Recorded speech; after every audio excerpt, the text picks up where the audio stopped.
Police officers humiliate black man in a restaurant until he reveals his true identity. Before the story begins, if you like our channel, subscribe to help us reach 1,000 subscribers. And now we invite you to enjoy a story with an unexpected ending. James isn't the kind of man who stands out at first glance. He's the quiet one, a veteran carrying an invisible but unmistakable weight. At 60, his body bears the marks of a life lived intensely.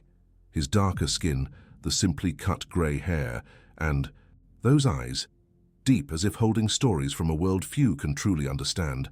But if you looked closely, you'd notice there's something in his gaze that goes beyond appearances. James doesn't speak much, but when he does, his words carry the weight of decades of experience. He joined the army young, perhaps driven more by the need to escape a life of poverty and uncertainty than by a clear sense of duty. War, like all wars, shaped him in ways he could never have imagined. But it wasn't just the battlefield that changed him. It was what came after. When the world returned to normal, or at least tried to, James found his place in anonymity. He worked simple jobs as a mechanic, a truck driver, always staying out of the spotlight. He knew how to handle life's hardships, but he also understood the cost of carrying so many memories.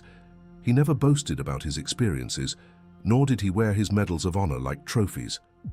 James believed that sometimes the greatest victories are the ones that don't need to be announced. His pride wasn't in his achievements, but in the way he stood firm, even when life gave him every reason to give up. Still, the weight of memories and battles fought, with other men and often with himself, never left his soul at peace. Today was no different from so many others. James dressed simply, a wrinkled button-up shirt and worn jeans. He didn't want to stand out. He just wanted a hot coffee and a simple meal like any other day when he allowed himself a break from his daily routine. He walked into the diner with his usual calm, and as he sat down, was met with an odd sense of tranquility. The smell of fresh coffee and warm bread seemed to be the only comfort in a world that often overlooked him.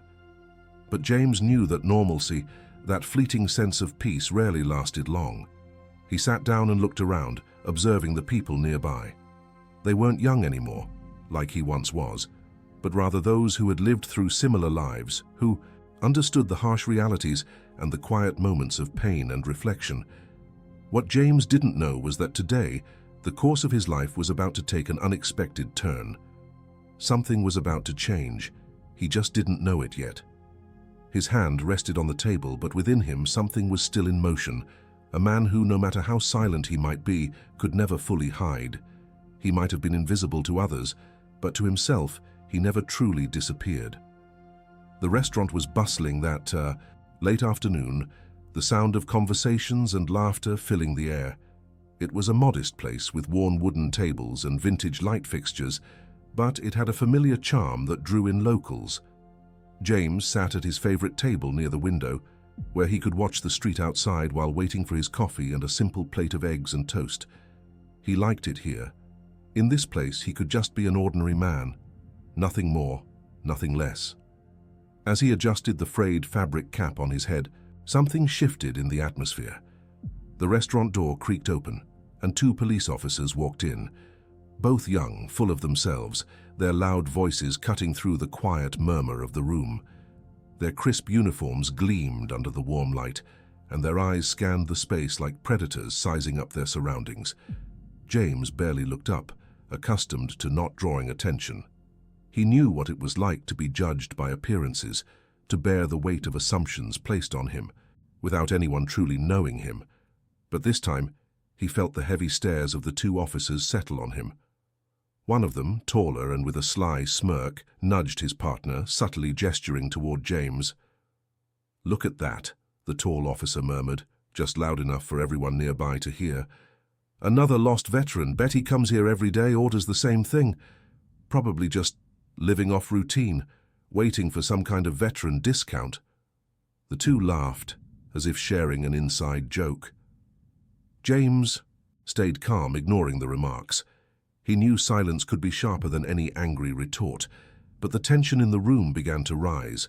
Other patrons glanced sideways, uncomfortable but silent. After all, who would dare confront authority? Encouraged by the lack of reaction, the officers approached James's table. One of them leaned on the chair across from him, as if ready to strike up a casual conversation, though his tone dripped with sarcasm. "Hey, Grandpa, what medals you got there? Any for bravery in serving coffee to soldiers, or maybe for hauling boxes on base?" The officer laughed at his own joke while his partner watched, clearly entertained. James slowly lifted his eyes, meeting the officer's gaze. There was no anger in his expression, only a disarming serenity, the kind that came from someone who had faced far greater adversaries than two cocky men in uniforms. He didn't respond, which only seemed to irritate the officer further. "What's the matter? Cat got your tongue?" The officer continued, "We're just curious what a guy like you is doing in a place like this. Seems like you've got nothing better to do." The taunts dragged on for several minutes. James remained still, like a rock weathering the wind. But something inside him began to stir, a memory, a spark. He knew moments like this would come, that the world wouldn't change easily. But this time, he felt he wasn't entirely alone. The weight of the other patrons' eyes seemed to carry a quiet energy. Ordinary people seated at their tables were starting to sense that something was wrong, though they hesitated to act. The officers, however, were oblivious to the subtle shift in the room. They were too busy flaunting their authority to notice the small book on James's table. A simple, weathered object with a worn cover and faded edges, it sat there like a secret waiting to be revealed. With a slow, deliberate motion, James rested his hand on the book, feeling its familiar and comforting weight. He knew his moment to speak or act was nearing. The mockery continued, but James stayed silent. He understood that true power didn't come from yelling or direct confrontation, but from knowing when and how to respond. And in that moment, he chose to wait. Not out of fear, but out of strategy, because James, more than anyone else in that room, knew that the most important battles aren't won through brute force, they're won through wisdom. The tension in the restaurant was palpable, like the silence before a storm. The voices of the officers, dripping with sarcasm and authority, echoed through the space as customers kept their eyes down, glued to their plates or phones. No one wanted to get involved. No one knew what might happen if they did.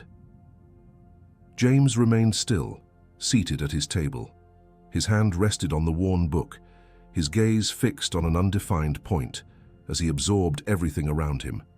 He didn't need to raise his voice or react to the insults to grasp the situation. He had faced moments like this before. The world always found ways to test his patience, his dignity, and he knew from experience that impulsive reactions never win battles like these. The officers, however, mistook his silence for weakness. The taller one pulled out the chair across from James and sat down, leaning over the table as if preparing to make some provocative offer. "You know, sir, I've been wondering, what exactly did a guy like you do in the army? Bet you polished boots or made breakfast for the real men." He chuckled, propping his elbow on the table. "Because looking at you now, I don't see anything special." James lifted his gaze, locking eyes with the officer. His expression held no anger, only an unsettling calm, the kind that comes from a man who knows exactly who he is and has nothing to prove. The officer, however, was too preoccupied with asserting his power to notice. "And that book?" The other officer chimed in, nodding toward the object on the table. "Some old Bible or something. Maybe you carry it around to look more interesting?" James remained silent, but his hand, steady on the book, spoke louder than any words could. The faded, weathered cover gave little away about its contents, but there was something in the way James held it that made the officer hesitate for just a second. Only a second. "Maybe we should take a look," the shorter officer suggested, stepping closer. He reached out toward the book, but before his fingers could touch it, James finally spoke. His voice was low and steady like distant thunder. "I wouldn't do that if I were you." The officer froze, startled by the calm in James's tone, but his arrogance quickly overruled his caution. He laughed, turning to the customers who were now watching the scene intently, as though seeking an audience for his next act. "And what are you going to do? Teach me a lesson?" he taunted. At that moment, something shifted, not just in the tone of the exchange, but in the energy of the room. The customers, who had been passive and silent, began to stir subtly. An older woman at a nearby table adjusted her napkin on her lap, her eyes fixed on James. A young man at the counter put his phone down and crossed his arms, watching the officers. It was as if everyone suddenly realized that something bigger was at stake, something that required courage to confront. James finally lifted his hand from the book, but not before opening the cover slowly. Inside was something the officers didn't expect. A gleaming medal carefully preserved, and an official letter framed within, written on government letterhead. The letter began with the words, "In recognition of extraordinary bravery in service." The restaurant fell silent. Even the officers, previously brimming with confidence, looked unsettled. The taller one leaned in to read more, his face paling as the words sank in. James remained silent, letting the moment speak for itself. There was no need for explanations or justifications. The medal and the letter told the story of a man who had not only served, but had risked his life to save others in a mission many would have deemed impossible. A quiet hero, now enduring the humiliation of men who had never set foot on a battlefield. The officers exchanged uneasy glances, clearly out of their depth, but before either could speak, one of the customers broke the silence. "This man deserves respect," said the older woman, her voice trembling with indignation. "More than any of us here, and certainly more than you." Her words were a spark. Other patrons began to chime in, some rising from their seats to defend James.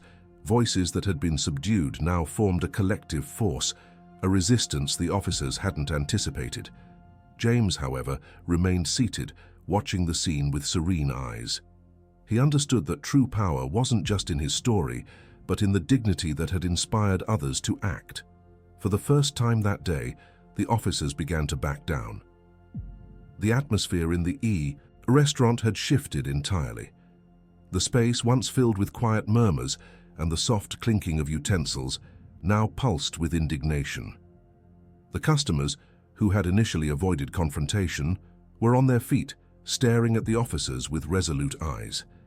It was as if James's serene and silent presence had awakened something within them, a need to act, to stand up for what was right. The two officers, once so confident and smug, now looked visibly uncomfortable. The taller one, who had led the taunts, glanced at the gleaming medal on James's table and the official letter beside it. He reached out as if trying to regain control of the situation. "Hey, we didn't mean any disrespect," he stammered, his voice faltering. "It's just that—" But before he could finish, James rose to his feet. The movement was slow, deliberate, but the entire room seemed to still again. He was tall, his posture exuding decades of discipline. Despite his 60 years, there was something about his presence that commanded attention. He carefully picked up the medal, holding it in his palm, and looked directly at the officers. "Do you know what this is?" he asked, his voice deep and measured. It wasn't a rhetorical question, it was a direct challenge. The officers didn't respond. James's gaze held them in place, heavier than any apology they could muster. "This medal isn't about me," James continued, his voice resonating throughout the restaurant. "It's about the men and women I carried, on my back when they couldn't walk anymore. It's about those who didn't make it home. And it's about the fact that I would give anything I have to see them here today, living their lives in peace." He paused, letting the weight of his words settle before continuing. "You look at me and see an old, tired man, someone easy to intimidate, but what you don't understand is that true strength isn't in the uniform you wear or the weapons you carry. It's here," he pointed to his chest, "and here." He tapped his temple. The customers began to clap, hesitant at first, but the sound quickly grew, filling the restaurant. James raised his hand, signaling for silence. He wasn't done yet. "Respect isn't earned with sharp words or looks of superiority," he said, his eyes locking with the officers once more. "It's earned, and today you've earned nothing." The officers, visibly rattled, tried to stammer out another justification, but they were interrupted by a young woman sitting at the counter. She stood holding up her phone. "You know what's funny?" she said, her voice laced with sarcasm. "You're always saying you serve and protect, but who exactly do you think you're protecting when you harass a man like him?" Her statement was met with murmurs of agreement. Other patrons began sharing their own stories, of family members who had served, of frustrations with how veterans were treated, or simply of their outrage at the officers' behavior. James raised his hand again, his calm presence, quelling the growing unrest. He didn't want things to spiral further. He knew his point had been made. Carefully, he picked up the book and the medal, placing them back in his bag as if safeguarding fragments of his soul. Then he looked at the officers one last time. "You have choices to make, we all do. I hope the next time you look at someone, you see more than just what's on the surface. Because if you keep living this way, you'll lose far more than an argument. You'll lose your humanity." With that, James turned and left enough money on the table to cover his meal. As he walked toward the door, the patrons watched him, some still clapping softly. The officers remained frozen in place, their expressions shifting between shame and confusion. They knew they had lost more than an argument that day. They had lost the trust of a community they were supposed to protect. Outside, the sun was setting, casting a warm glow over the street. James paused on the sidewalk, taking a deep breath, letting the cool evening air fill his lungs. He wasn't seeking glory or recognition. What he wanted was something far simpler, a world where no one had to endure what he just had. As he walked into the fading light, his posture spoke volumes, of resilience, of a man who had faced humanity's worst and still believed it could be better. The restaurant felt different. The soft hum of conversations had returned, but there was something else in the air, a shared sense of unity, of having witnessed something profound. This wasn't just another lunch. That day would become a memory etched into the minds of everyone present, a moment when an ordinary yet extraordinary man demonstrated the true meaning of strength and dignity. James walked along the sidewalk, the book and medal carefully tucked into his bag. The symbolic weight of those items wasn't new to him, but what had just unfolded in the restaurant left its mark. He knew he would face moments like that again. It wasn't the first time, and it likely wouldn't be the last, but he also knew something had shifted, not just for him, but for everyone who had witnessed the scene. Inside the restaurant, the officers remained silent. The smug confidence they once displayed was replaced with a mix of shame and introspection. The younger officer fidgeted uncomfortably, unable to meet the eyes of the other patrons. He turned to his partner and murmured, "I think we went too far." The older officer sighed, but said nothing. Perhaps he knew it too. Perhaps he had seen something in James's eyes that was rare, a quiet courage that didn't need validation. Meanwhile, the conversations among the patrons had taken on a different tone. People shared their stories. A man in the corner spoke about his father, also a veteran. A young woman mentioned the respect she felt for people like James. The woman who had spoken out against the officers was still visibly moved. That man. He didn't even need to say all those things, she said, dabbing at a tear. Just the way he stayed calm, how he stood his ground, it was inspiring. Outside, James paused at a corner, watching the city's ebb and flow. He knew the impact of that moment wouldn't end there. Simple yet significant acts have a way of rippling outward, like waves in a pond. He wasn't seeking applause, but he understood that by acting with dignity, he had planted a seed, and sometimes that was enough. Days later, the events continued to resonate. The young woman who had recorded the scene on her phone uploaded the video to social media, capturing the moment James revealed his medal and delivered his powerful words. The video quickly went viral. Thousands of comments poured in, praising James for his strength and highlighting the need for more empathy in the world. "We need more people like him," read one of the most liked comments. The restaurant also changed.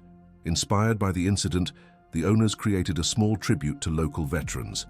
A wall was decorated with photos and stories of those who had served, centered around a simple yet powerful plaque, "Respect is the greatest act of courage." The phrase, inspired by James's words, became a daily reminder to everyone who entered. The officers involved in the confrontation were also affected. After facing a wave of public criticism, they were called in for a meeting with their superiors. They weren't fired, but were required to attend mandatory training on community respect and empathy.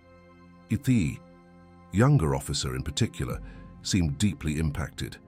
A few weeks later, he was spotted at the same restaurant, volunteering to serve meals at a local veterans event.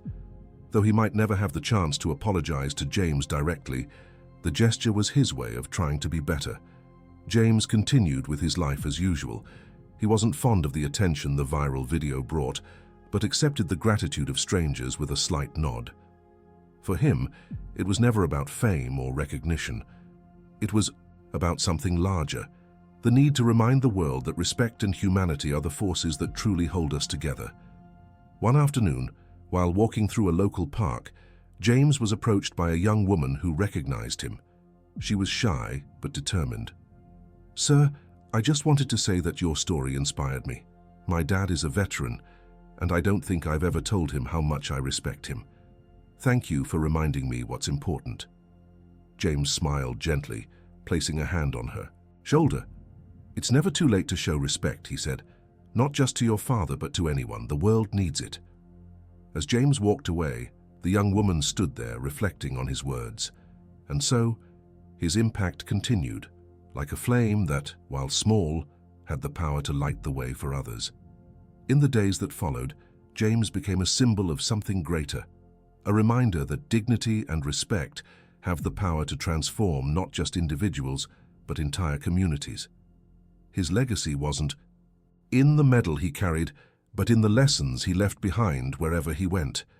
An ordinary yet extraordinary man, showing the world that true strength lies in kindness, even in the face of adversity. If this story moved you, if these events and reflections added something new to your journey, don't forget to share this video. Give it a like, subscribe to the channel, and help us share these stories and thoughts with even more people.